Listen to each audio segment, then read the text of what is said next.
Hello student, welcome to my YouTube channel Rohit Academy. Student, आज हम इस वीडियो में आप लोगों को बताएंगे आप लोगों का ये क्लास 12th का सब्जेक्ट आप लोगों का है साहित्यिक हिंदी, यानी कि कक्षा 12 का विषय आप लोगों का साहित्यिक हिंदी है। प्री बोर्ड परीक्षा 2025 का बिल्कुल न्यू पेपर है। आप लोगों का 25 का वायरल पेपर है। आप लोगों की जानकारी की बता दूँ, ये पेपर आप लोगों के बोर्ड एग्जाम के लिए इंपॉर्टेंट है। पूर्णांक आप लोगों का दिया गया है 100, यानी कि 100 दिया गया है। समय आप लोगों को दिया जाएगा 3 घंटा 15 मिनट दिया जाएगा। और आप लोगों का जो 24 फरवरी का एग्जाम होगा, यहीं से आप लोग का उसमें भी क्वेश्चन पूछा जाएगा। आप लोग को संपूर्ण एंड आप लोग को निचोड़ तरीके से बता रहे हैं। मोस्ट इंपॉर्टेंट ये क्वेश्चन पेपर है और सभी को आप लोग अच्छे तरीके से जरूर तैयार करते चलिएगा, ठीक है। चलिए बिना देर को अपने क्वेश्चन पर आते हैं। पहला क्वेश्चन दिया गया का वाला कि ध्रुव स्वामिनी नाटक के लेखक है, यानी कि इसके नाटक के लेखक कौन है? जयशंकर प्रसाद जी। आ वाला ऑप्शन हमारा सही हो जाएगा। दूसरा क्वेश्चन दिया गया हिंदी साहित्य का इतिहास के लेखक है, यानी कि हिंदी साहित्य के इतिहास के लेखक कौन है? आचार्य रामचंद्र शुक्ल जी हैं। बा वाला ऑप्शन हमारा राइट हो जाएगा। फिर अगला क्वेश्चन देगा हिंदी गद्य के आधुनिक काल के गद्य की संज्ञा किसने दी थी? हमें ये बताना, तो इसका जो राइट आंसर हो जाएगा क्या हो जाएगा? महावीर प्रसाद द्विवेदी जी हो जाएंगे। बा वाला ऑप्शन सही हो जाएगा। फिर अगला क्वेश्चन घा वाला दिया गया कि खड़ी बोली गद्य की प्रथम रचना है, यानी कि खड़ी बोली गद्य की प्रथम रचना क्या है? हमें ये बताना, तो घा का जो सही आंसर हो जाएगा क्या हो जाएगा बाबू? इसका जो हो जाएगा क्या हो जाएगा? गोरा बादल की कथा है, ठीक है। बा वाला ऑप्शन हमारा राइट हो जाएगा। फिर अगला क्वेश्चन दिया गया है कि चिंतामणि किस लेखक की रचना? हमें ये बताना है। चिंतामणि किस लेखक की रचना? हमें ये बताना आचार्य रामचंद्र शुक्ल जी की है। बा वाला ऑप्शन हमारा इसका भी राइट हो जाएगा। क्या हो जाएगा? बा वाला ऑप्शन हमारा इसका भी राइट हो जाएगा। फिर अगला क्वेश्चन दिया गया है कि दूसरा का वाला यानी कि पद्यांश के क्वेश्चन देगा अज्ञेय, यानी कि सच्चिदानंद हीरानंद वत्यासन अज्ञेय की रचना है, यानी कि इनका पूरा नाम है कि अज्ञेय। शॉर्टकट में इन्हें क्या कहते हैं? अज्ञेय जी का रचना क्या? हमें यह बताना, तो हरी घास पर चढ़। ये हमारा बावल ऑप्शन राइट हो जाएगा। फिर अगला क्वेश्चन दिया गया जयशंकर प्रसाद कृत कामयानी किस प्रकार का काव्य है? हमें यह बताना, तो इसका जो राइट आंसर हो जाएगा महाकाव्य। हमारा बावल ऑप्शन राइट हो जाएगा इसका। फिर अगला क्वेश्चन दिया गया ये गा वाला क्वेश्चन देगा तुलसीदास ने श्री रामचरितमानस की रचना की है, यानी कि तुलसीदास जी ने श्री रामचरितमानस की रचना किस भाषा में की है? हमें ये बताना इसमें, तो गा का जो सही आंसर हो जाएगा अवधी भाषा में की है बाबू। सा वाला ऑप्शन हमारा सही हो जाएगा। फिर अगला क्वेश्चन दिया गया रामचंद्रिका रचना है, यानी कि रामचंद्रिका किसकी रचना है? हमें ये बताना, तो घा का जो सही आंसर हो जाएगा कौन सा बाबू? ये जो रचना है केशवदास की है। किसकी रचना है? केशवदास की। आ वाला ऑप्शन हमारा सही हो जाएगा। फिर जो आड़ा वाला यानी कि जो 5 वाला क्वेश्चन पूछा गया चिदम्बरा के रचनाकार हैं, यानी कि चिदम्बरा के रचनाकार कौन है? हमें ये बताना, तो सुमित्रानंदन पंत जी हैं, ठीक है। इस प्रकार से आप लोग का 10 नंबर एमसीक्यू वाला तो कंप्लीट हो गया, यानी कि जो 10 नंबर एमसीक्यू वाला बहुविकल्पी प्रश्न था उसको कंप्लीट करा दिया। आगे भी आप लोग को कंप्लीट तरीके से बता दे रहे हैं। आप लोग सभी क्वेश्चन को जरूर प्रिपेयर कर लीजिएगा बाबू, इसलिए बता रहे हैं कि आप लोग इसको अच्छे तरीके से तैयार कर लेंगे तो हिंदी में किसी भी प्रकार की कोई समस्या नहीं होगी। आप लोग को देखिए पहला दिया गया क्या दिया गया? भाषा संस्कृत और एक अटूट अंग है, यानी कि यहाँ पर भाषा और संस्कृत आ गया, तो भाषा जब आ जाएगा तो कौन सा चैप्टर से लिया गया? भाषा और आधुनिकता नामक पाठ से लिया गया है, जो कि प्रोफेसर जी सुंदर रेड्डी नामक वो लेखक हैं, इसके लेखक। तो ये वाला भी आप लोग सभी क्वेश्चन जितने भी दिए गए स्क्रीन पर आप लोग को मन करेगा नोट कर लीजिएगा, आप बुक में इसको टिक कर लीजिएगा। चाहे आप लोग इसको क्वेश्चन बैंक से तैयार कीजिए या आप लोग कहीं से भी इसको जरूर तैयार कर लीजिएगा। इसमें अथवा करके भी दिया जाएगा। क्या दिया गया? अथवा करके समझिएगा। यहाँ पर अथवा करके भी क्वेश्चन ये वाला दिया गया। अगर आप पूरा वाला नहीं करना चाहते तो ये वाला भी कर सकते हैं, तो इसको भी अच्छे तरीके से तैयार कर लीजिएगा। फिर अगला क्वेश्चन क्या दिया गया कि यहाँ पर निम्नलिखित काव्यांशों यानी कि पद्यांश दिया गया। क्या दिया गया है? पद्यांश आप लोग का दिया गया है। इसको आप लोग को पढ़ करके उन पर आधारित प्रश्नों का उत्तर देना है।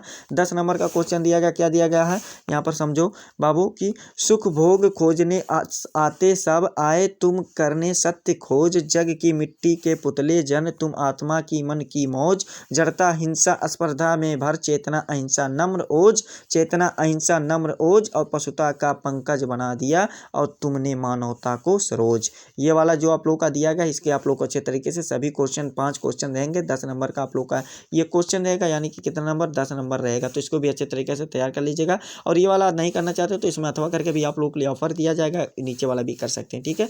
तो इसको भी आप लोग अच्छे तरीके से वो प्रिपेयर कर लीजिएगा, ठीक है। 5वां का वाला क्वेश्चन दिया गया निम्नलिखित लेखकों में से किसी एक लेखक का जीवन परिचित तो उनकी कृतियों पर प्रकाश डालिए।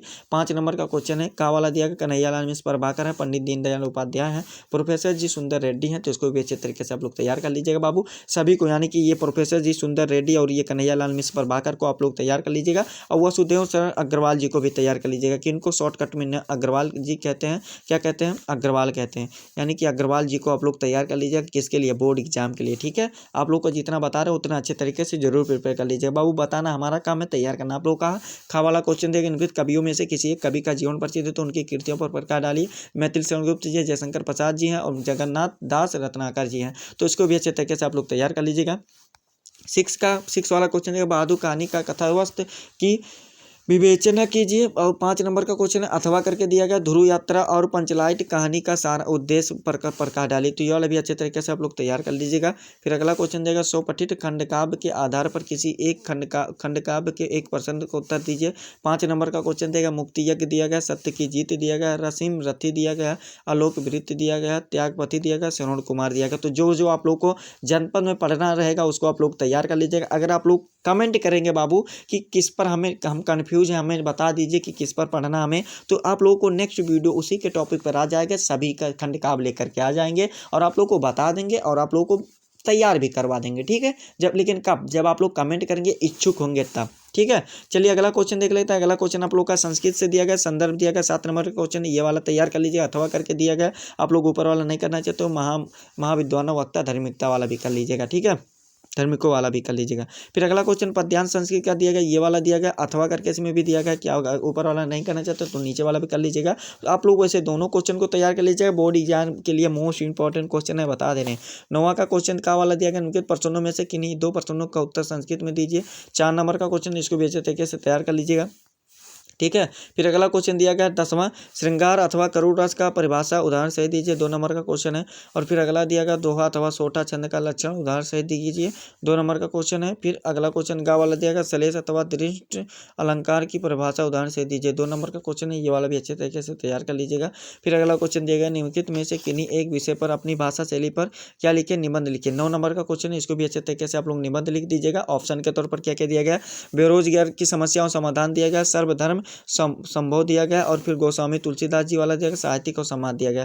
तो इसको भी अच्छे तरीके से आप लोग तैयार कर लीजिएगा। 12 का वाला क्वेश्चन दिया गया, क्या दिया गया, पावक का संधि विच्छेद है, यानी कि पावक का संधि विच्छेद क्या होगा हमें ये बताना है। तो इसका जो राइट आंसर हो जाएगा प प्लस अक हो जाएगा, आ वाला ऑप्शन राइट हो जाएगा। फिर अगला क्वेश्चन देगा, प्रजेते का संधि विच्छेद हो जाएगा, तो प्रजेते का संधि विच्छेद प्र प्लस इजेते हो जाएगा, आ वाला ऑप्शन हमारा इसका भी राइट हो जाएगा। फिर अगला क्वेश्चन दिया गया, पुस्तकालय में कौन सा संधि है, तो बाबू इसमें दीर्घ संधि है, लेकिन दीर्घ संधि ऑप्शन में नहीं दिया गया, तो ये वाला संधि पर टिक कर देंगे, सा वाला ऑप्शन राइट माना जाएगा। ठीक है, इसको आप लोगों को समास विग्रह करके समास का नाम लिखना है, तो ये वाला भी अच्छे तरीके से तैयार कर लीजिएगा। 2 नंबर का क्वेश्चन दिया गया। फिर अगला क्वेश्चन दिया गया, नमना क्या दिया गया, नमन नामन शब्द का रूप है, यानी कि इसका रूप क्या हमें ये बताना। तो इसका जो है क्या है बाबू, ये चतुर्थी विभक्ति द्विवचन है, यानी कि बा वाला ऑप्शन हमारा इसका राइट हो जाएगा। फिर अगला क्वेश्चन देगा, आत्मने शब्द का रूप है, यानी कि इसका रूप क्या है हमें ये बताना है। तो दूसरा का जो राइट आंसर हो जाएगा, सा वाला ऑप्शन हमारा सही हो जाएगा, तृतीय विभक्ति बहुवचन है। ठीक है, फिर अगला क्वेश्चन दिया गया, पा धातु लट लकार मध्यम पुरुष बहुवचन है, यानी कि इसका बहुवचन रूप का क्या है हमें ये बताना। तो खा का जो पहला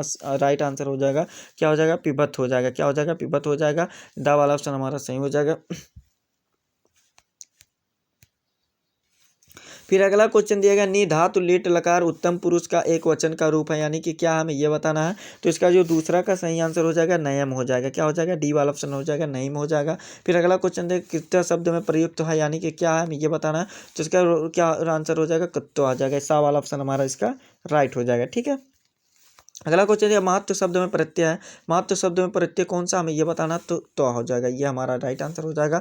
फिर इस प्रकार से आप लोग का क्या हो जाएगा, देखो इस प्रकार से आप लोग का ये वाला भी आंसर कंप्लीट हो जाएगा। फिर अगला क्वेश्चन दिया गया, रेखा पदों को में से किसी एक में प्रयुक्त विभक्ति और उससे संबंधित नियमों को उल्लेख कीजिए। 2 नंबर का क्वेश्चन है, ये वाला भी अच्छे तरीके से आप लोग तैयार कर लीजिएगा। फिर अगला क्वेश्चन दिया गया, 2 संस्कृत हिंदी में अनुवाद करना, तो ये वाला भी आप लोग हिंदी में संस्कृत में अनुवाद कर दीजिएगा। 4 नंबर कंप्लीट हो जाएगा। यही था आप लोग का कक्षा 12 का साहित्यिक हिंदी का पेपर था, जो कि आप लोग को डिमांड था कि साहित्यिक हिंदी का पेपर लाइए, उसी के डिमांड पर ये पेपर का वीडियो बनाया गया रहा। आप लोग को संपूर्ण एंड आप लोग को निचोड़ तरीके से जितना बताया गया उतना अगर आप लोग अच्छे तरीके से तैयार करते हैं तो 100 में 100 नंबर जरूर आप लोग प्राप्त कर सकते हैं। ठीक है, यही आप लोग का पेपर था जो आप लोग को इस वीडियो में हमारे द्वारा आप लोग को संपूर्ण तरीके से एंड आप लोग को निचोड़ तरीके से बताया गया एंड आप लोग को समझाया गया। आप लोग को ये हमारा प्यारा सा लवली सा वीडियो कैसा लगा कमेंट करके जरूर बताएं। अगर आप हमारे चैनल पर नए हो तो चैनल को सब्सक्राइब कर लीजिएगा, बेल आइकन को दबा दीजिएगा। और इस वीडियो को क्या करना है कि बाबू आप लोग को कि कक्षा 12 के जितने भी स्टूडेंट हैं उनके पास अधिक से अधिक जरूर शेयर करके पहुंचा देना है। ठीक है, चलिए हम आप लोगों से मिलते हैं नेक्स्ट वीडियो में नेक्स्ट टॉपिक के साथ। तब तक के लिए जय हिंद, जय भारत, वंदे मातरम।